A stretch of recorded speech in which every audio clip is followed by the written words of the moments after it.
The Podcaster's Guide to the Conspiracy. Hello, Merry Christmas, Happy Holidays, Season's Greetings, generic platitudes. It's the Podcaster's Guide to the Conspiracy. My name is Josh Edison. He is Dr. M. Irex Dentith. We're here in Auckland, where it's early evening and the lighting is conducive to actually having the curtains open, so you can see the splendor of nature. Which is a driveway. Which is a driveway with some plants on either side of it. That's okay. It's nature. It's green. It's true. Green you might be in a nature. place which is not green. You might be in a place which is purple or orange, or that weird colour described in The Colour of Magic, which is literally the colour of magic and it is indescribable. The kind of thing you can only do in fiction. I know. So it's the end of the year. It's the end of the podcast for the year. It's true. We are taking a small hiatus. We must live our lives. I have no life to live. Be, This is my life. No, neither do I. What the hell are we doing then? I think we're spending 3 months staring at walls going, when are we going back on air? 3 months. 3 weeks. 3 weeks. 3 weeks. 3 months would be an extravagance. No, that would just be silly. No, 3 weeks watching paint dry is great fun. Now, so what does one do for the last episode of the year? We could do something interesting and new. A clip show. We actually could literally do a clip show. We actually could literally do it now that we show. have video. We could, but we didn't. No. We didn't do that. No, that would actually require going back through old episodes and watching and re-editing them. And although we did think about reenacting some of the best howlers created by YouTube's closed captioning system. But again, actually, that means going right through the whole thing to pick out the good bits. Actually, the voice recognition is much better than it has any right to be, and it often doesn't create the issues. You monkey influencer, you. Sorry, monkey fluencer. Fluencer. It's not even a real word. It is. It means to make something fluent, I assume. I think you're just Probably. making things up. I am making that up, but it makes sense. But yes, no, so we could have done something shockingly original, but instead we thought we'll do just what everybody else does at this time of year, and indeed what we did last year and probably the year before that, and just do a bit of a year in review. It's what Jesus would want us to do. It actually is. I was talking to Jesus just yesterday. At least that's what he said his name was. I don't know. So, but before we look back over what happened this year, why don't we look back over what happened this week? Indeed, it's now time to go to the news. Breaking conspiracy theories in the news. Is your whistle wet now? My whistle is always wet. Yeah, now please, stop being improfessional, not unprofessional, improfessional. Not disprofessional? How about quasi-professional? I think I could manage quasi-professional. I think we can both manage quasi-professional if we really, really spend some time on it. And Hitman! Now, remember last week when we mentioned a rumoured conspiracy of voter fraud around the recent Senate race in Alabama? Remember how it was slapped down on Twitter? Surely that was the end of any and all such conspiracies for all time. You'd think so, but no. No, Alabama Secretary of State John Merrill says he plans to investigate possible voter fraud in the election on account of one thing one guy said one time. You being flippant? That sounds flippant. Belay that flippancy. Belay it all at once. Well, normally I would, but in this case, I'm not really making things up. Merrill's investigation was prompted by a remark made by an as-yet unidentified man at Doug Jones' victory celebration on election night who said to a reporter, "We came here all the way from different parts of the country as part of our fellowship, and all of us pitched in to vote and canvass together, and we got our boy elected." What part of the country was that? Just out of interest? Cebu, it's in Romania. Okay. Merrill, a notorious disseminator of voter fraud claims, is now shocked, I tell you, at the implication that this person may have come from outside Alabama to participate in the election. He's quoted as saying, "It's incumbent upon us to try to identify this young man to see what kind of role he played. If it was simply play a canvassing role, or if he was part of a process that went out and tried to register voters, or if he himself actually became a registered voter." That accent was so convincing, I honestly believed I was in Alabama for a short time. It was 3 different accents, one after the other. Anyway, tell me now, Mr. Merrill, Does it actually look like that may be the case? We don't have the evidence of people doing that. Our numbers do not indicate that it's happened. But when you have someone actually recorded on television saying that they voted and that's what he said, then we've got to get to the bottom of that. I agree with young Winston Churchill. No, that was a genuine quote from Mr. Merrill. And I don't really have a punch. It's kind of its own punchline, really. So, maybe we should go to the next story. Well, why not segue to alien spacecraft? Oh, an alien conspiracy theory. I do love me an alien cover-up. This doesn't quite count, although we'll see a proper example next. No, apparently there was a funny-shaped asteroid passing through our solar system that some boffins attached to Stephen Hawking thought might be an alien spaceship. And is it? Almost certainly not. Oh, it has the characteristics of an ideal spacecraft if you were an alien civilization bent on travelling the interstellar void inside an asteroid, but the chances it's an actual craft? Very, very, very low. So, why the fuss?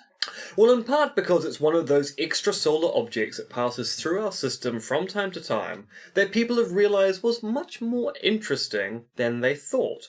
The cigar-shaped asteroid would make a perfect vessel for a spacefaring species, and if we'd looked at it more closely when it was approaching Earth, rather than moving away from it, we might have been able to study it in more depth. But we didn't. And now it's speeding away off to puzzle another alien species who will probably make the same mistakes as we did. So, no conspiracy then? Just some boffins not being very boff?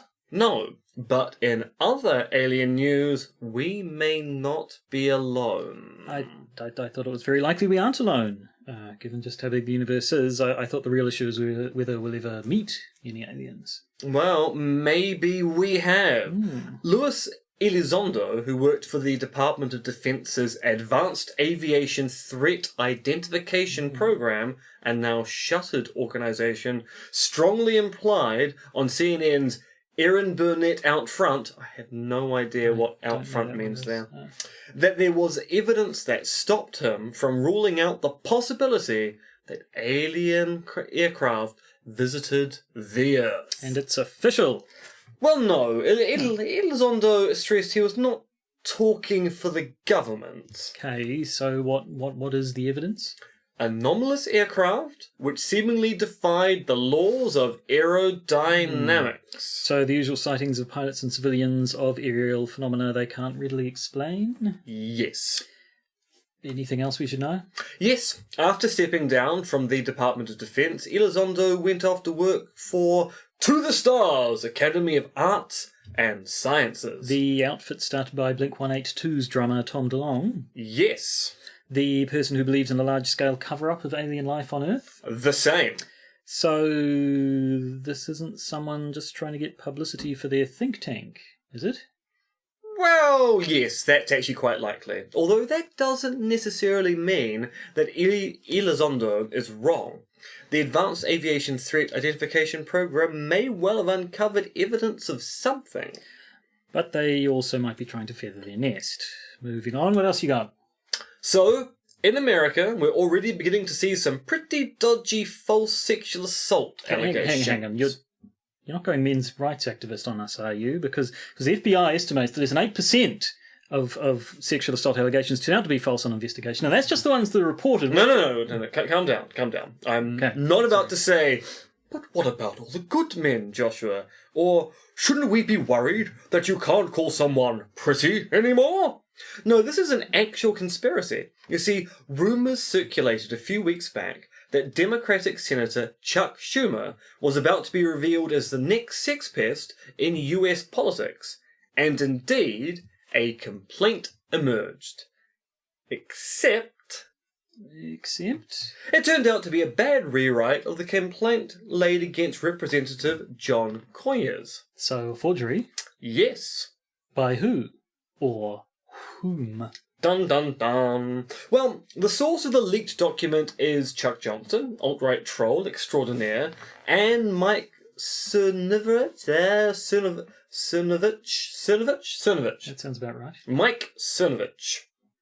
Not a stranger to this show. No, not at all. The complaint itself appears to be from a former staffer of Schumer's who now denies signing any such document. And elements of the complaint itself are identical to those raised against Conyers. And Cernovich was the person who brought down Conyers, right? Yes, which is why it's weird if he wasn't responsible for the forgery that he didn't actually pick up on it. Also, he and Johnson are denying being behind it.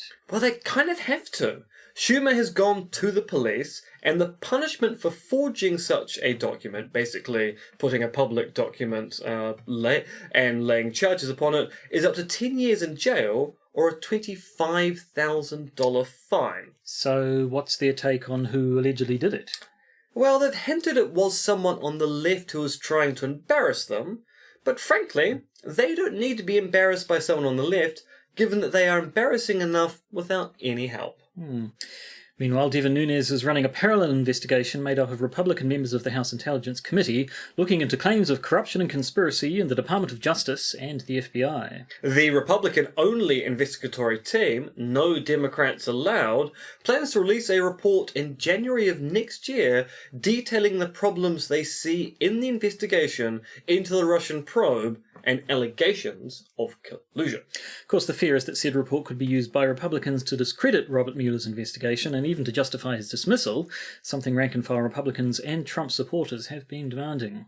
Their main focus of interest seems to be on the Steele dossier. The one in which Trump gets creative with the bed the Obamas slept in while in Russia. But little else is known about the group. We know it exists, we know it's exclusively Republican, but we don't know who is in it, or even how many members it has. Smells a tad conspiratorial. Well, yes, it's a secretive investigation into the people investigating charges of collusion with a foreign power. It's a little star-chambery. Anyway, given the report comes out in January, and we're off the air until early January ourselves, that seems like the perfect place to punctuate this round of news. Indeed, that was the news, ladies and germs. 2017 is officially over. You can go and get drunk. Or in the case of many of our listeners, drunker.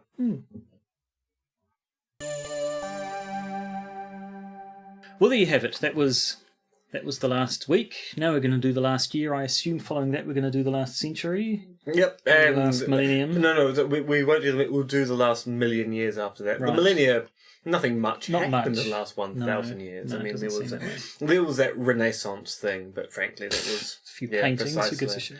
And Descartes. Yeah, precisely.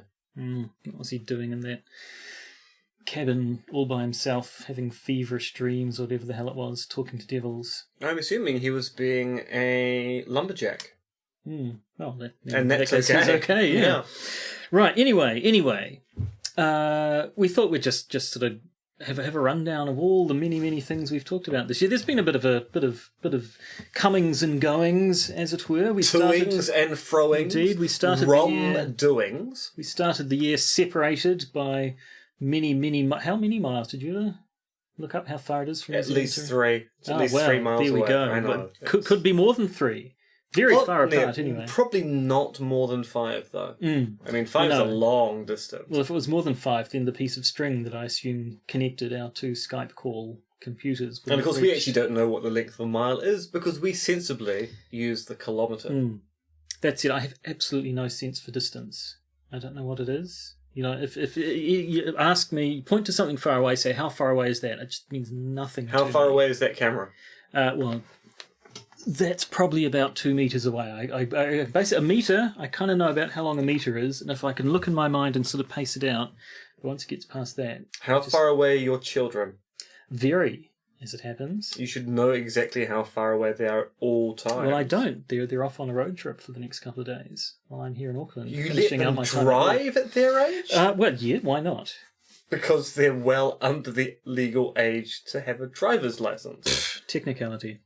Anyway, my mental disabilities when it comes to working out how far things away probably isn't relevant. The point is we were far away, and then we were talking on Skype, and then we were doing videos on Skype, and then Matthew was back here, and we were doing videos like this, and then he went away, and then he came back.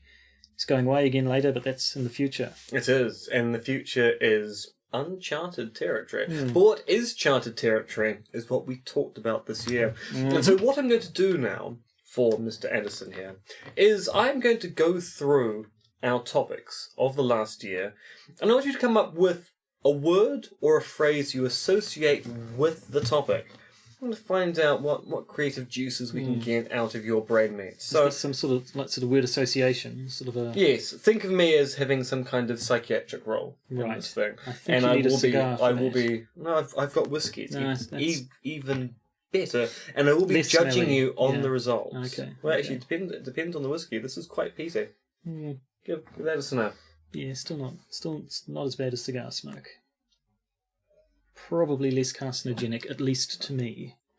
Well, actually, there is some evidence that the particular peated malts are actually quite bad for the onset of throat cancer. Oh, well, there you go. Enjoy that. I will. But enough about throat cancer. Yes. Let's talk about speculative conspiracy theories. What comes to mind when I say speculative conspiracy theories? That it was my idea, which means that I must be the philosopher now, and you're the enthusiastic amateur.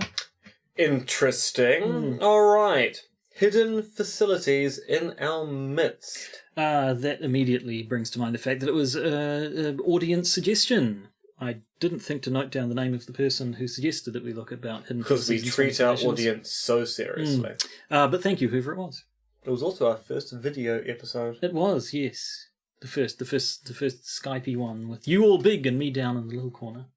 As it should Good be. times, good times. Right, what about 15 ways to detect a false flag? All I can say of that is that there were 15 of them. Were they good? No, No, they I weren't, were didn't they? like them, as I recall. The Bowling Green Massacre. That was just a bit silly, really. Just a bit silly. You should just deny that the Bowling Green Massacre ever occurred, It episode or event. The story of Harry Dexter White. I have literally no memory of that episode. Just don't. Nixon was in that one. Was that the one where he turned out to be right about something? Yeah. Oh, there we go. Nixon was right. Yes. That's my Yeah, that's and- my statement for everything, basically. But What about the assassination of Kim Jong Nam? weird. I think to Yeah. distill it in a word, it's just a bizarre case. And actually still weird, because it's kind of still Yeah. officially an unanswered question. But if a strange woman walks up to you and throws a fluid in your face, don't let that happen, I think, essentially, is all the moral we can Yeah, take. travel back in time and prevent it. Yeah. The Trumpetorium. Best idea we ever had. The Taiping Rebellion. Best idea. No. Worst idea we ever had. Yes, no. Fun bit of historical malarkey. Assassin's Creed. Not a great film. I'm not qualified to talk on what it's like as a game. Good games, bad film. What do you think of George Soros? Remember, I'm judging you and your responses. Big in Romania, from what I hear. Who directed what? Well, that was the question, wasn't it? That was the fun episode. We should do more of that, really. Episodes where Having fun. Having fun, on the podcast. basically, yes. Having fun on a podcast. having episodes which are a tenuous excuse for us to just talk about bollocks that interests us, and which is only vaguely conspiratorial. David Crowley and Grey Slate. A bit of a sad affair all around, really. Still haven't seen the documentary about him. I don't know if it's available anywhere. I was only aware of it being at film festivals, last I heard. Interview with a vampire. Interview with Martin Orr. Well, that was more your affair than mine, really. I just got to listen in afterwards, and I assume put some pithy comments around the outside. I think you did. I think I'm pretty sure I we did did. a framing device of some something like kind. that. The Cook Brothers. Well, we had to, didn't we? Because we talked about Soros, really. They're two sides of the same coin. Yes, that was us showing no political bias whatsoever, because we no never show bias. any political bias None. in We the are show. entirely You would neutral. never ever be able to work out our political positions. Never. Comey and Trump. I assume that was the point at which the Trumpetorium ended. Not something I'm in favour of, to be honest. What about Red Mercury? Are you in favour of Red Mercury? I kind of am. That was another wild and wacky episode, really. I do like the ones where we talk about weird shit that may or may not actually exist. Now, Which some people think interesting. does. some listeners to the show would prefer us to focus more on the realistic conspiracies. Others would like us to focus more on the wacky but, for most people, unknown wacky conspiracy theories. We're trying to satisfy so many different audiences, at least 3 people. At least 3 people. Well, that's okay. We do numerous episodes every year. Surely we're allowed to have a bit of fun from time to time, but and also be a bit serious. There must be something in any given, say, month's worth of episodes that would appeal to anyone. Or do we need to make every episode appeal to everyone all the time? Yes. Oh. The Sverdlovsk leak. I'm pretty sure we managed to pronounce Sverdlovsk correctly. You did. No, it was pretty close what you did just then, I think. It sounded about right. Clarity, I said your words. The John Birch Society, and none dare call it conspiracy. Well, that's obviously not true, because lots of people call lots of things conspiracy. Frankly, I think the whole premise of that episode was just... You just don't remember what the John Birch Society not is, really. Do you? Yeah, not a lot. you're just kind of No. riffing on the name, none dare call it conspiracy. What about UFOs? Do you remember any UFOs? Oh, many, heaps. All the UFOs. That one. You're not going to be able to use your Chinese comedy lines on me. Oh, look, a UFO. Was it an eagle? No, it's the eagles, the ad where the guy fights a bear. Yeah. God of Cookery. God of Cookery. Great Excellent film. Stephen Chow film. That was an interesting noise. Yeah. Was that a door slamming shut? I'm assuming it was. No one walked in the door. Must have been... I'm assuming it was the wind. Although, I now kind of feel I should go and check. So, Josh... Just in case. Do a bit of riffing. Okay. Do a bit of riffing. And if you hear screams, it's because the murders have begun. Right. This is not a set. It's not an act. No. Just making sure that all is as it should be. That wasn't the sound of someone falling downstairs, or the sound of perhaps the agents finally coming for us, as we knew they always would one day. But I hear Matthew returning, assuming that is Matthew, and you were replaced in the interim by a shape-shifting duplicate. No, it doesn't seem you were. That's all right then. Alright, I should put my face back on. In a perfect world, but we live with what we have. Ooh. That's better. Nothing out of place? No interdimensional portals to... So there's a statue outside the room. Don't blink. Do not blink. Righto. Vladimir Putin. Is that who was out the door? Yes, but also, what are your thoughts on, given he's outside, what are your thoughts on Vladimir Putin? Lovely person. I like Vladimir Putin. I would vote for him voluntarily, if I could. And you will, multiple times. Well, yes, that's probably true. Conspiracy theories around the case for Gulf Wars 1 and 2. Another listener suggestion, the, I didn't bloody write it down. What was her name? Naira testimony. Yes. Nice. That was a nice bit of sort of interesting historical stuff that was sort of true and non-weird and wacky. So there you go. All you people complaining about that. Now, what about Donald fudging Trump Fiasco Jr.? Yeah, I guess I made my feelings clear with the title for that episode that I suggested, which included multiple uses of a word that started with F that wasn't either of the two words starting with F that you just used now. Was it Felicity? No, not even... Felding. Steady on. Just calm down, Matthew. I haven't Children could be listening to this. Used the B word, the really, really bad B word. Belgium. Quite, for God's sake, man. Bit of decorum, please. It's true. Anyway... What about my visit to Tupisham? Well, that was just an interesting update on the wild and wacky exploits of Dr. Dentith. You really should have your own TV show. I really should. The costume is my personality.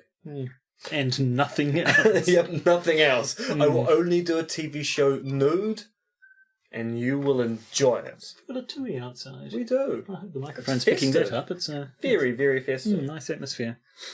Vote tampering and election fraud. Well, timely. and it never stops being timely, as the news update showed, but not massively interesting, but important, I guess, so therefore worthy of talking about. Yeah.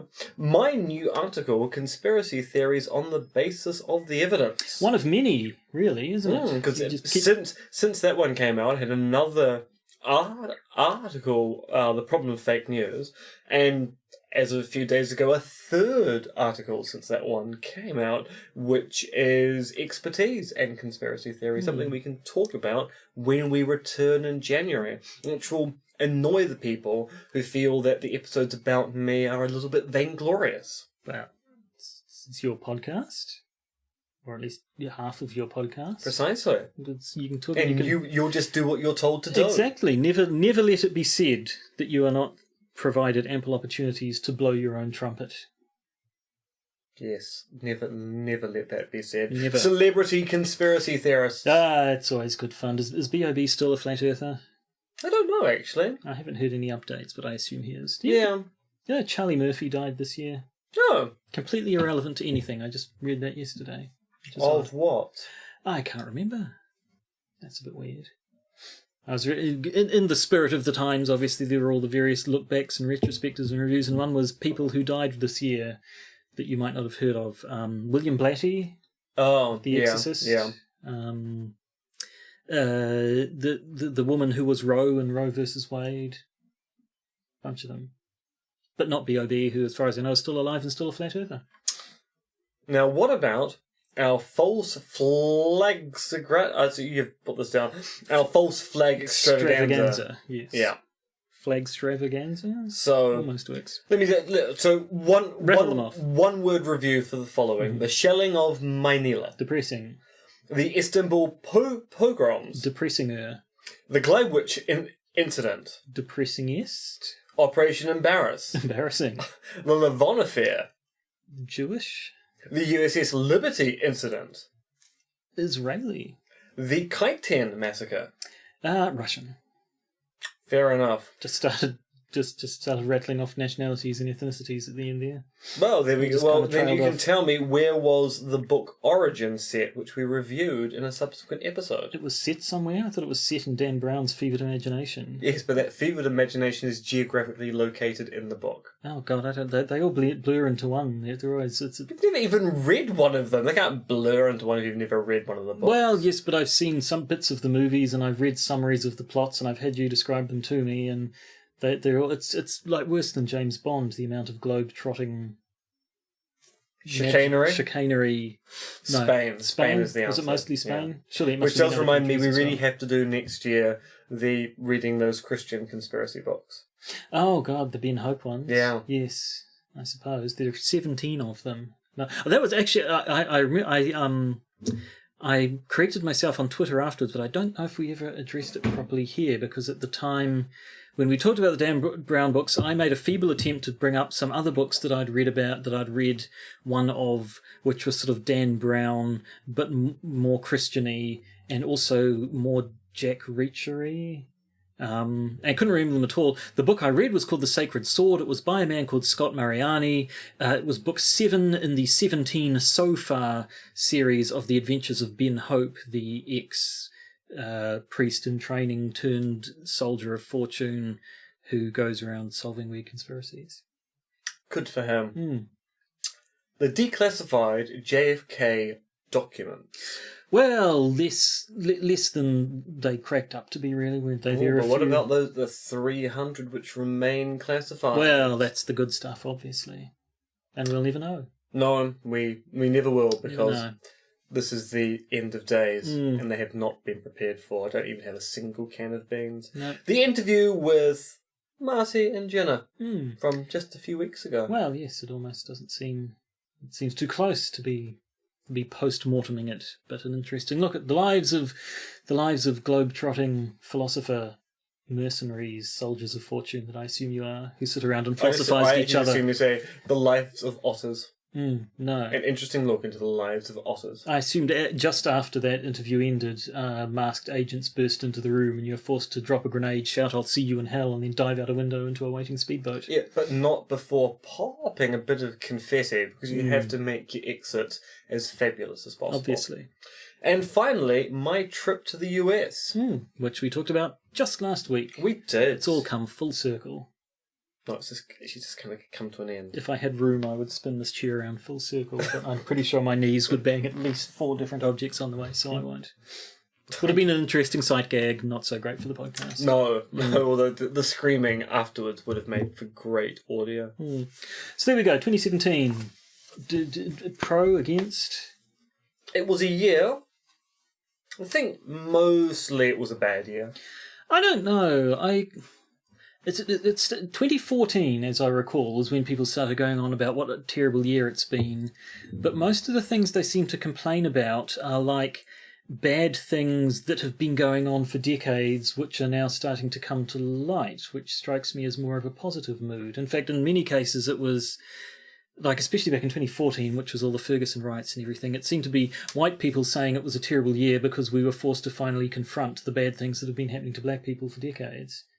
And now people are like, 2017's been horrible because the sexual harassment that's been happening for many, many, many years is now actually people are being forced to confront it, which I would say. I just meant I got arrested for those murders. Oh, you and your murders. God. Bad God, year geez. for being caught and murdering people. It seems like we can't go a single decade without you being arrested for multiple murders, but here we go. It's not my fault that people keep falling into my knives Repeatedly. when I'm in their houses, uninvited. Anyway, we probably have spoken too much already. This true. podcast is not admissible in a court of law, I assume. No, at least not in our jurisdiction. Actually, probably in our jurisdiction, in all jurisdictions we're broadcaster. Yeah, I'm sorry, buddy, you're going down for that one. Yeah, well, there's only one thing for it, Joshua. The exchanging of the gifts. Yep. Merry Christmas to you, sir. And a Happy New Year to you. Merry Christmas, everyone. And something to do with otters, which is a traditional New Year's festivity in some section of the world, which I am called. And I told you exactly where it was. Worst Tiny Tim ever. You're the worst production of Porgy and Bess I've ever been in. I'm surprised you didn't say that about Star Wars, because there are actual porgs in it. I've been trying to work a Porgy and Bess pun up for the new Star Wars film, and it's just not really working. No, actually, let's end on thumbs up, thumbs down for The Last Jedi. 1.5 thumbs up. Mostly good, bit long. Bit long. Yeah, this is basically. And for those of you listening Liked it more than I don't like like. at home, that will mean nothing to you whatsoever. Oh yeah. Well, I said 1.5, so I vocalised along with my. But I didn't. Somatic. They'll never know. They'll never know. No one will ever know what Matthew thinks of The Last Jedi, unless you follow some of the closing contact details things that we're about to deliver right now, because you can go to YouTube, search for The Podcaster's Guide to the Conspiracy, and you will find the video versions of the very episode that you're listening to right now. I might even bother putting the wacky subtitles on again, so there's some sort of entertainment value. But if you're not interested in video, because you're living in the past, man, stop living in the past. You can just do the old podcast thing on iTunes, on Stitcher, on a few other places, in particular conspiracism.podbean.com, which is where this place is generally hosted. The hosting costs for which are paid for by our other... Do our patronage campaigns cover our hosting costs now? I think they just do. They don't. But that being said, don't let that stop you from donating to us. Which you can do at our website, once again, conspiracism.podbean.com. You can use Podbean's native patronage facility, whatever they call it, or you can just go to good old Patreon, where you presumably will not be bilked out of administration fees now that they've backed down. No, they have backed down. There'll be no bilking. No. No bilking whatsoever. In the meantime, my name's Josh Edison. I'm going to be on holiday for the next 3 weeks, but if you wanted to, you could try to get in touch with me on Twitter, where my username is monkeyfluids. And I'm Prince Agathon. Now, while that is a lie, you are nevertheless contactable on the internet, I believe. Yes, using owls. No. Contact details available in the show notes. Well, yes, that's actually true. So, I guess compliments of the season to one and all. And to one and all, a compliment of some season, possibly winter. Goodbye. Toodle pip. You've been listening to a podcaster's Guide to the Conspiracy, hosted by Josh Edison and Im Dentith. If you'd like to help support us, please find details of our pledge drive at either Patreon or Podbean. If you'd like to get in contact with us, email us at podcastconspiracy@gmail.com.